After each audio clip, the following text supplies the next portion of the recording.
Let's make the crowd pleaser ketchup, mac and cheese.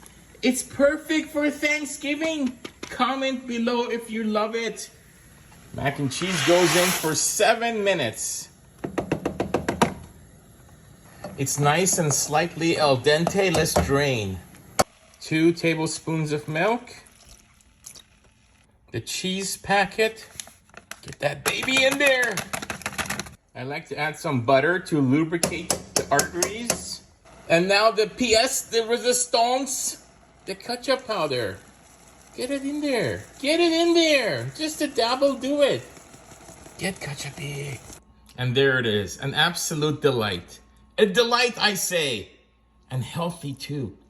Nutritious, health food, diet food. Enjoy.